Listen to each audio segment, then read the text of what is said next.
জানা অজানা political science চ্যানেলের পক্ষ থেকে সবাইকে আন্তরিকভাবে ধন্যবাদ যারা এই চ্যানেলকে সাপোর্ট করে। তো আজকে আমি ক্লাস 12-এর কোনো বিষয় নয়, আমি WBSSCর যে সিট সংক্রান্ত যে একটা আপডেট যেটা দিয়েছিল সেখান থেকে কাট অফ কত হতে পারে আমার অভিজ্ঞতা, অর্থাৎ একজন রাষ্ট্রবিজ্ঞানের প্রথম ছাত্র হিসেবে এবং পরে 2016 সালে নিযুক্ত শিক্ষক হিসেবে আবার পুনরায় এই 2025 সালের পরীক্ষা দেওয়ার পরিপ্রেক্ষিতে এবং বিভিন্ন গ্রুপের সঙ্গে যুক্ত তথ্যাবলম্বী তথ্যের সংগ্রহ করে আমি যে কাট অফটা দেখাতে পারি সেটা অবশ্যই আমার মনে হয় যথাযথ হবে। হয়তো একটু 19-20 হতে পারে, কিন্তু পুরোপুরি আশা করা যায় এভাবেই হবে। এবং আমি কিন্তু বিভিন্ন চ্যানেলে দেখেছি বিভিন্নভাবে কাট অফ বলেছে এবং অনেকে এমনটা নামিয়ে দিয়েছে যে অনেকে ধরেই নিচ্ছে যে তাহলে আমরা কিন্তু সত্যিই কিন্তু এটা একটু ভাবার বিষয় যে কিভাবে আমরা কতটা পরিমাণ কাট অফ নামতে পারে বা কিভাবে আমরা এগিয়ে যাব এর জন্য, সেটা কিন্তু অবশ্যই আমাদের জানতে হবে। তো সেক্ষেত্রে আমি একদম পাই টু পাই ধরে ধরে প্রত্যেকটা রিজার্ভড এবং আনরিজার্ভড ক্যাটাগরির ক্ষেত্রে কেমন সিট, কতজন ডাক পাবে এবং কেমন কাট অফ হতে পারে একটা আনুমানিক আইডিয়া দিতে পারি। তো এইটার জন্য তোমাদের কিন্তু পুরো ভিডিওটা দেখতে হবে। তো সেক্ষেত্রে আমি জাস্ট শুরু করছি। ধরো আমি উপরেই যেন লিখেই দিলাম যে political science WBSSC political science Paul's, ঠিক আছে। অর্থাৎ পলিটিক্যাল সায়েন্সের ক্ষেত্রে যে সিট যদি আমি প্রথমেই ধরি সেটা হচ্ছে একদম প্রথমে যদি আমি ধরি সেটা হচ্ছে আনরিজার্ভড মেল। টোটাল সিট কত তোমরা নিশ্চয়ই জানো। আমি হিন্দি মিডিয়াম বা অন্যান্য মিডিয়ামের ক্ষেত্রে বলবো না। টোটাল যদি আমি দেখি বেঙ্গলি মিডিয়ামের ক্ষেত্রে কিন্তু টোটাল সিট হচ্ছে 1311 হচ্ছে টোটাল সিট বেঙ্গলি মিডিয়ামের ক্ষেত্রে। বেঙ্গলি মিডিয়ামের ক্ষেত্রে 1311 সিট। সেই 1311-র মধ্যে যদি দেখা হয় এর মধ্যে আবার দুটো ভাগ আছে, একটা মেল আর একটা ফিমেল। এটা আমি ভুল বলে দিলাম, যদিও যে মেল লেখার দরকার নেই, বেঙ্গলি মিডিয়ামটার জন্য এম বুঝিয়েছি, মেল ভাববে না। যাই হোক, তো এই 1311-র মধ্যে হচ্ছে 1108টি হচ্ছে মেল, 1108 হচ্ছে মেল আর 203 হচ্ছে ফিমেল। এটা হচ্ছে ফিমেল, এটা হচ্ছে মেল। এই হচ্ছে তোমাদের বেঙ্গলি মিডিয়ামে কিন্তু সিট। বেঙ্গলি মিডিয়ামে 2025 সালের যে আপডেট সিট এ পর্যন্ত, হয়তো আরও কিছু বাড়তে পারে। তো এই মুহূর্তে এই টোটাল সিট। এর মধ্যে এবারে আমরা মেলের ক্ষেত্রে প্রথমে ভাগ দেখব।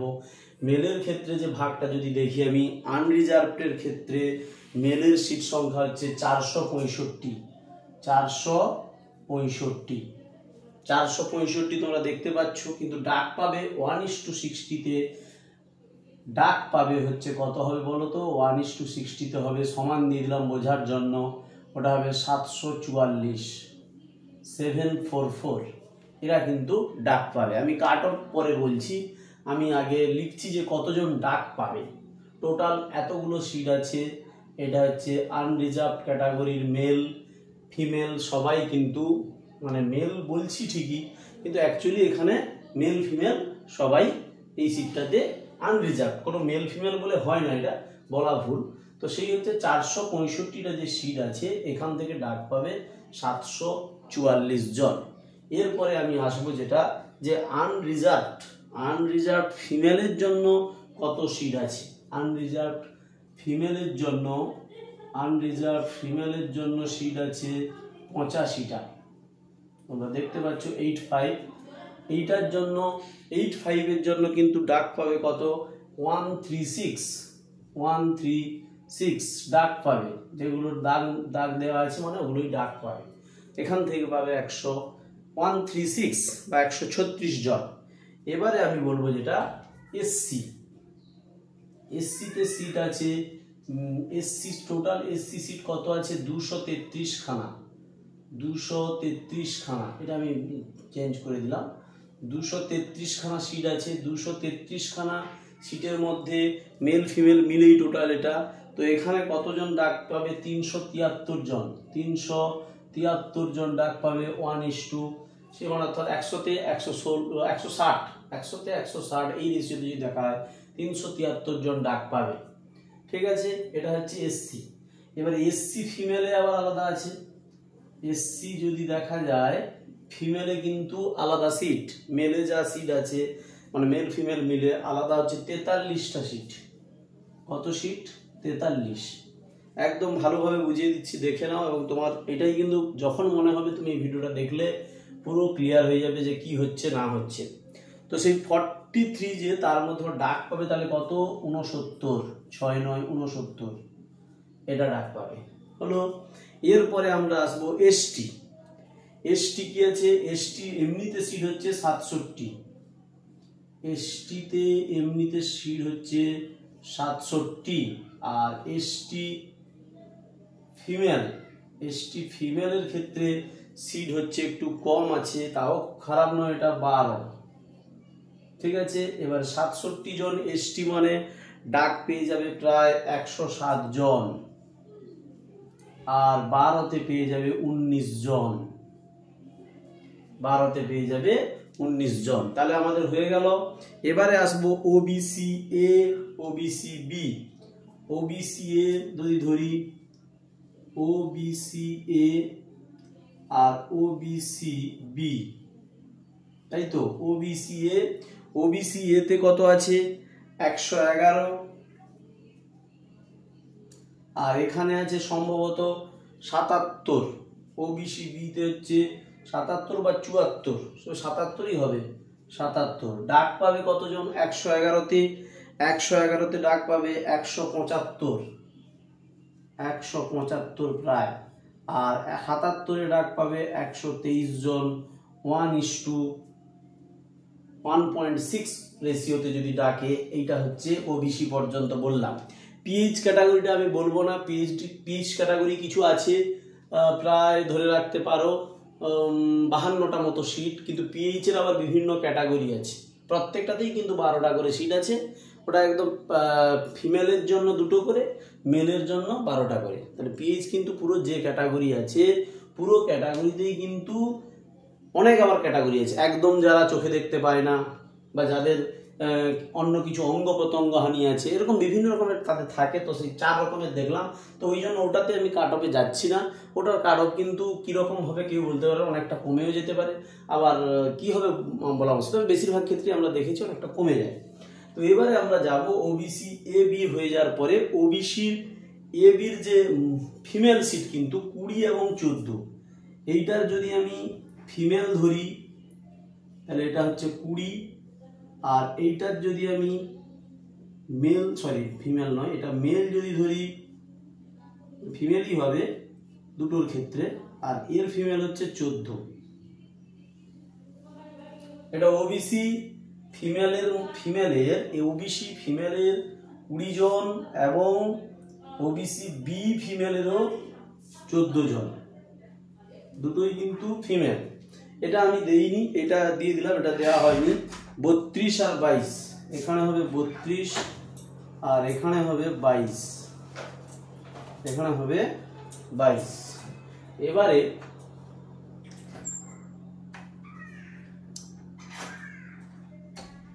যেটা বলা, যে এবারে আমি আসবো টোটাল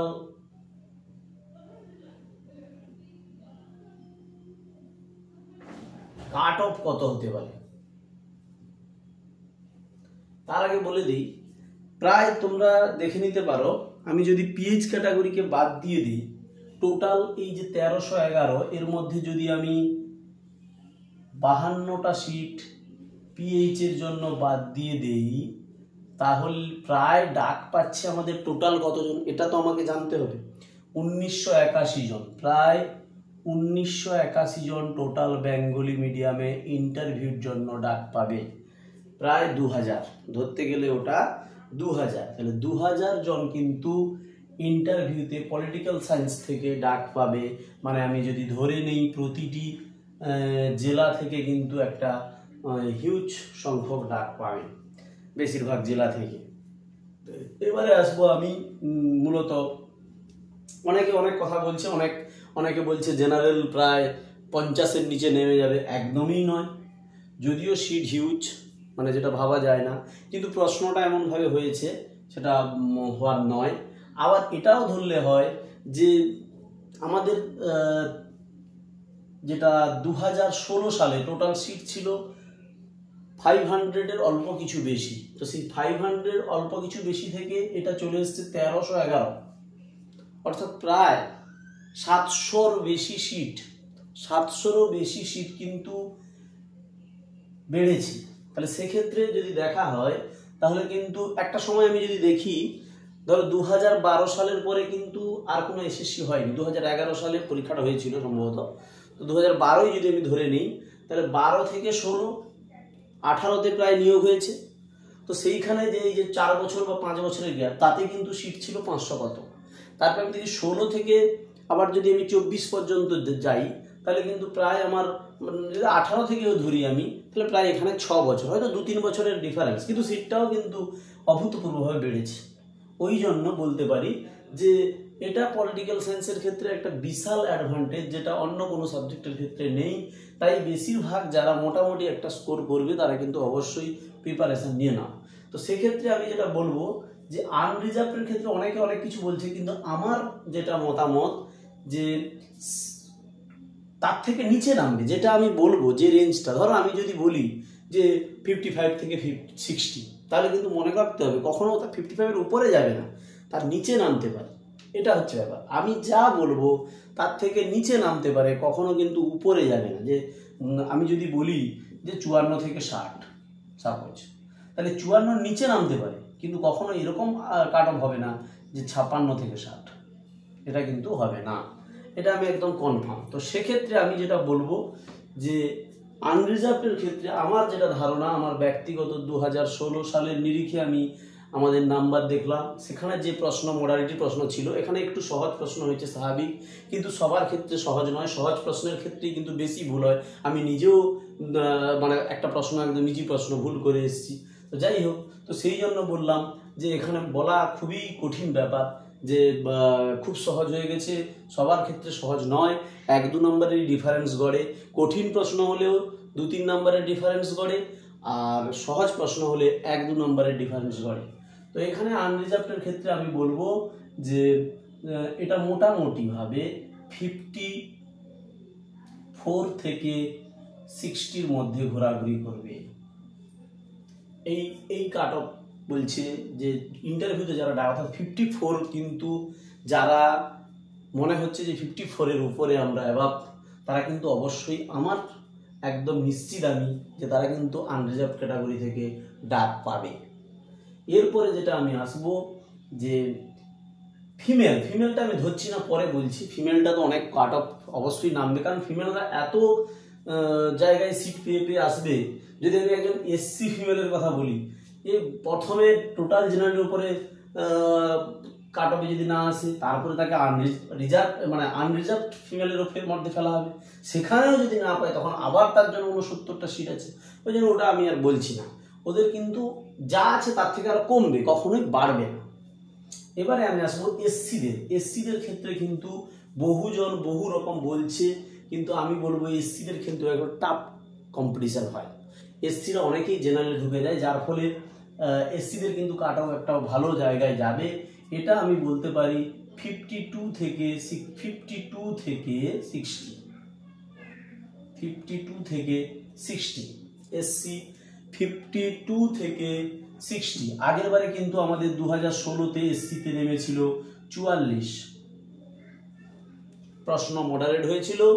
আগের বারে কিন্তু 2016-তে নেমেছিল 44। আমরা দেখেছি লাস্টের দিকে যারা ছিল তাদের কিন্তু রিটিনে নাম্বার ছিল 44। তো এবছরে আমার যেটা ধারণা 52 থেকে 60 অবশ্যই 52 এর নিচে নামবে।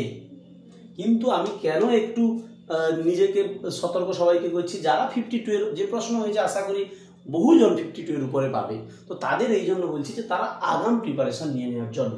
আমি বলছি না যে এর নিচে নামবে না, অবশ্যই এর নিচে নামবে, কখনো এর উপরে যাবে না, যে কখনোই 54 থেকে 60 হবে না, কারণ 52 এর জায়গায় 51, 50 এ পর্যন্ত কিন্তু নেমে যেতে পারে। এটা আমার বলার জিনিস। এবারে আমি যেটা বলবো সেটা হচ্ছে যে এসটিদের কিন্তু সিটটা খুব বেশি বাড়েনি, কারণ এই যে জেনারেল এবং এসসি, এখানে কিন্তু 2016-তে যে সিট ছিল তার ডবল কিন্তু প্রায় হয়ে গেছে 2025-এ এসে।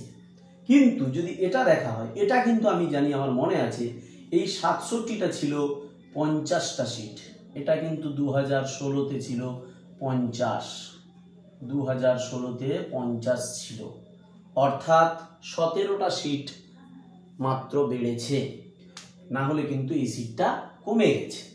তাহলে এই যে 67 সিট, তাতেও বলবো এখানে কিন্তু আমার যেটা ধারণা, এটা কিন্তু 50 থেকে ঘোরাঘুরি করবে, 50 থেকে 60। এসটিদেরও কিন্তু 50 থেকে 60 বললাম, কিন্তু এটা আমি বলছি 48 পর্যন্ত নামতে পারে, কিন্তু আমি একদম অ্যাকচুয়াল ফিগার বলবো 50 থেকে 60, যারা পড়াশোনা করার জন্য ভাবছো, কিন্তু নামতে পারে 48। যাই হোক, এবারে আসবো আমি ওবিসির ক্ষেত্রে। ওবিসিও কিন্তু খুব একটা ভালো সিট নিয়েই আছে, প্রায় 111 সিট, এবং ওবিসি বি 77টা সিট নিয়ে আছে। তো ওবিসি এর ক্ষেত্রে যদি আমি দেখি, তাহলে ওবিসি এর ক্ষেত্রেও কিন্তু প্রায় 53 থেকে ঘোরাঘুরি করবে, 53 থেকে 60, এবং ওবিসি বিও একই জায়গায় রাখবো, 53 থেকে 60। এই হচ্ছে আমার কাট অফ টোটাল। জেনারেলের পরে হচ্ছে এসসি, এসসি থেকে এসটি, এসটি থেকে হচ্ছে ওবিসি এ, ওবিসি বি। এবং মহিলাদের ক্ষেত্রে যদি আমি বলি, তাহলে বলবো মহিলাদের ক্ষেত্রে কিন্তু যারাই 50-এর উপরে, অর্থাৎ 50 স্কোরের উপরে পেয়েছো, 50-র উপরে যারা আছে উপরে, তারা কিন্তু ফিমেল যদি হয়, তাহলে কিন্তু তাদের 99% চান্স থাকবে, 99% চান্স থাকবে ইন্টারভিউতে কল পাওয়ার জন্য। আর এবং কেন বলছি, তার কারণ তারা কিন্তু, তাদের বেশিরভাগ জন কিন্তু মহিলাদের আমি দেখেছি, ওরা কিন্তু জেনারেলতেই চলে যায়, বা আমাদের যে এমনি যে রিজার্ভ, বিশেষ করে রিজার্ভ যে ক্যাটাগরি ধরি, এসসি ফিমেল ধরি, ওদের অনেক নিচে নামবে, এটা স্বাভাবিক। তার কারণ তাদের বেশিরভাগ মহিলাই কিন্তু ওইখানে থেকে যায়, যার ফলে এখানে অনেকটা নেমে যাবে, হয়তো 48, 9 এরকম কিন্তু অনায়াসে নামবে। তো এই হচ্ছে টোটাল তোমাদের যে এসএসসির যে রাষ্ট্রবিজ্ঞান, আমি বাংলায় লিখে দিলাম, আবার রাষ্ট্রবিজ্ঞানের ক্ষেত্রে যে কাট অফ মার্ক সেটা বোঝালাম, এবং টোটাল আমি সিট ধরে ধরে বলে দিলাম কতজন করে ডাক পাবে। এসসি আনরিজার্ভ যারা প্রায় 744 জন, এবং এই নিয়ে টোটাল আমি কত বলেছি, ডাক পাবে 1981। আমি যদি পিএইচকে ধরে নিই, তাহলে কিন্তু এটা 2000 ক্রস করে যাবে, 2000 ক্রস করে প্রায় দাঁড়িয়ে যাবে এই সংখ্যাটা 2050-এর উপরে, 2050-এরও উপরে, প্রায় 2100 গায়ে গায়ে দাঁড়িয়ে যাবে। এবারে বলবো যে এখান থেকেও অনেকে কি হবে না, মনে করছে যে আমরা মনে হয় ডাক পাবো না, না একদম ভুল। অনেকে মনে করছে সবাই বোধহয় 58-59 এরকম পেয়ে গেছে, একদমই ভুল। 58-59 পেয়েছে কত জানো তো, টোটাল যদি আমি রাজ্যে ধরে রাখি, টোটাল 58-59 পেয়েছে এরকম আছে, বা 60, আমি যদি ধরি 58 থেকে 60, আমি যদি ধরি তোমাদের কথা মতো 58 থেকে 60, আমি যদি তোমাদের কথা মতো ধরি 58 থেকে 60, এটা আছে 200-র মধ্যে সীমাবদ্ধ, 200 জনের মধ্যে সীমাবদ্ধ, এটা কিন্তু 200 জনের বেশি কখনো হতে পারবে না। আর যদি আমি ধরি যে 55 থেকে 57 কতজন আছে, এটা হবে 500 আছে 55 থেকে 57। এবারেই তুমি গ্রেস করে নিতে পারবে যে তাহলে আরও কত থাকলো, আরও কিন্তু আমার 1300-1400 সিট পড়ে আছে। 1400 বা 1300 জন, সিট নয়, 1400 বা 1300 জন। তো এই 1400 বা 1300 জন কোথা থেকে আসবে? এরা নিশ্চয়ই তো আর 55-র মধ্যে নিচেই থাকবে। এটাই হচ্ছে আমার ক্যালকুলেশন, একদম পারফেক্ট বললাম। আমার নিজের 2016 সালের অভিজ্ঞতা, ওই প্যানেল লিস্টের অভিজ্ঞতা এবং এবারের যে প্রশ্ন, হ্যাঁ অবশ্যই বলবো যে ওই প্রশ্ন একদম মডারেট প্রশ্ন, খুব ভালো প্রশ্ন, স্ট্যান্ডার্ড প্রশ্ন। 2016 সালের যে প্রশ্ন তাকে অনেকক্ষণ ভাবাবে। প্রায় যদি ধরা হয় 12-13টা প্রশ্ন ছিল যেগুলো তোমাকে ভাবিয়ে তুলবে তুমি কি উত্তর করবে। আমি নিজেই পেয়েছিলাম এসসিতে 47 ঠিক করেছিলাম। আমি নিজেই এসসি ক্যাটাগরিতে ছিলাম, 47 ঠিক করেছিলাম। 47, সেই 47-এ এসসিতে ছিলাম 25 র্যাঙ্ক। টোটাল সিট ছিল আমাদের 2016 সালে এসসিতে 123 খানা। 123 খানা সিট ছিল। কত ছিল? 123 খানা সিট ছিল টোটাল এসসিতে। সেই 123-এর মধ্যে 25 র্যাঙ্ক হয়েছিল 47 পেয়ে। এবারে অবশ্যই বলবে যে হ্যাঁ এবারের ক্ষেত্রে কিন্তু একটু অন্যরকম, কারণ প্রশ্নটা এমনই হয়েছে যেখানে হয়তো ওই 3 থেকে 4টি প্রশ্ন ভাবতে হয়েছে। 3 থেকে 4টি প্রশ্ন সবাইকে ভাবতে হয়েছে এবং সেগুলোই ভুলভাল হয়েছে সেখানেই দাঁড়িয়ে। কিন্তু এটা বলতে পারি 3 থেকে 4টা প্রশ্ন হচ্ছে যারা খুব প্র্যাকটিস করেছে। 3 থেকে 4টা প্রশ্ন হচ্ছে যারা খুব প্র্যাকটিস করেছে। কিন্তু যারা খুব প্র্যাকটিস করেনি তাদের ক্ষেত্রে কিন্তু সহজ প্রশ্নগুলো অনেক ভুল হয়ে গেছে। কারণ সহজ প্রশ্নের ক্ষেত্রে দেখা যায় দুটো অপশানই কাছাকাছি মনে হয় এই অপশানটাও ঠিক, ওই অপশানটাও ঠিক। ওখানে করতে গিয়ে দেখা যাবে কিছু জন 2-3টে করে ভুল করেছে, কেউ একটা ভুল করেছে, কেউ 2টো ভুল করেছে। তাহলে আগের যদি ধরি, যদি 2 থেকে 3টে প্রশ্ন ভাবিয়েছে আর পরে 2 থেকে 3টে এলোমেলো হয়েছে, কারোর 2টো, কারোর 3টে, কারোর 1টা, তাহলে এখান থেকেই কিন্তু ডিফারেন্স হয়ে যাচ্ছে প্রায় 5-6 ডিফারেন্স, অর্থাৎ 52-53 এভারেজ স্কোর চলে আসছে বেশিরভাগের ক্ষেত্রে। তারপরে যেটা আসছে সেটা হচ্ছে 49, 50, 48, সেগুলো এই যে এক্সট্রা কিছু কিছু জায়গায় ঢুকবে। তার কারণ কোটা যেহেতু আছে বিভিন্ন জায়গায়, কিছু জনের ক্ষেত্রে অর্থাৎ সংরক্ষণ ক্যাটাগরির ক্ষেত্রে কিন্তু অনেকটা কমে যাবে। এটাই হচ্ছে এবারের বিষয়। এবং যদি মনে হয় আরও তোমরা পারো, আমার এই যে চ্যানেল আছে এই চ্যানেলে কমেন্ট করতে পারো। যদি আমার কোনো ভুল ত্রুটি হয়ে থাকে, কোনো কিছু বোঝানোর ব্যাপারে বা কোনো কিছু তথ্য যদি ভুল বলে থাকে অবশ্যই কমেন্ট করবে, আমি তার উত্তর দিয়ে দেবো। এবং কে কত পেয়েছো এটাও যদি জানাও, কোনো ক্ষতি নেই। হয়তো আমি সেখান থেকে কিছু না হোক তোমাদের বলতে পারি কি করবে এই মুহূর্তে, কেমনভাবে কি করবে। তো এইটা আর কিছু বলবো না। এরপরে আছে যে ডেমো ক্লাস। আমি নিজেও যেহেতু ডেমো দেবো, তো সেই জন্য আমি কিছু কিছু ডেমো ক্লাসও নিয়ে আসবো।